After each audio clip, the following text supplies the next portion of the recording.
I'm not fucking singing.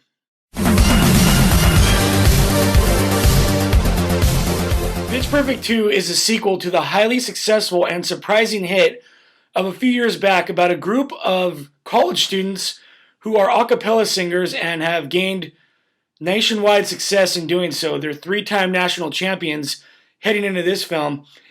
But when they're on a performance and a wardrobe malfunction of sorts happens, they're suspended from competition, and the only way they can get themselves back in is by winning the world championships. The premise alone sounds pretty damn silly, and in fact it is. Now, I have not seen the first Pitch Perfect, so going into this I was going in pretty blind. The first thing I noticed about this movie is every character that's in this group seems to hit on some kind of stereotype. There's some kind of like weird stereotype for this person and that person. I don't want to get into every stereotype, but they're definitely there.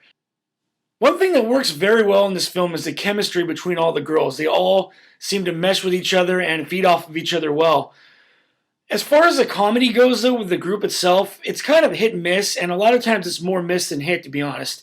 The funniest parts of the movie, and there were actually parts where I was laughing pretty damn hard and LOLing, as they say, are the outside aspects of the film, especially the performance of Key from Key and Peele. I thought he was fantastic, and there's a side story going on with him and Anna Kendrick's character that I thought was more interesting than the central plot of the movie itself. And I wanted to see that built upon a little bit more than what was actually going on as far as the main story of the film goes. Rebel Wilson is given a lot to do in this film, and for me, most of the time, I didn't think she was all that funny. All she does is pretty much make fun of the fact that she's fat.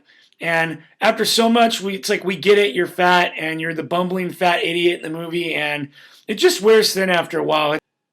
Haley Steinfeld has joined the cast now as the newcomer of the group, and she does an okay job, but the parts where she's trying to be funny doesn't really fit either. I mean, to me, she's just way more of a better dramatic actress than she is in something like this.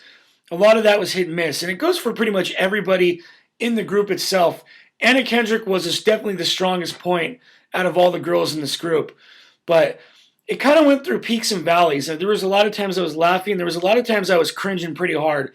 Especially one scene in particular, kind of halfway through the film, where I was sitting here like this for, I felt like forever, because it was just so cringeworthy.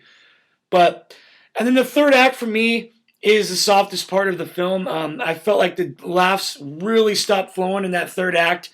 And maybe that's because they try to shift gears and get at your heartstrings a little bit, but that just didn't really work for me on any level.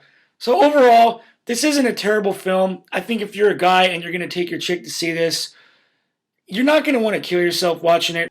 It's just too hit and miss for me, and especially in the third act, it's a lot more miss than hit. So for me, I'm going to give the film a 6.5.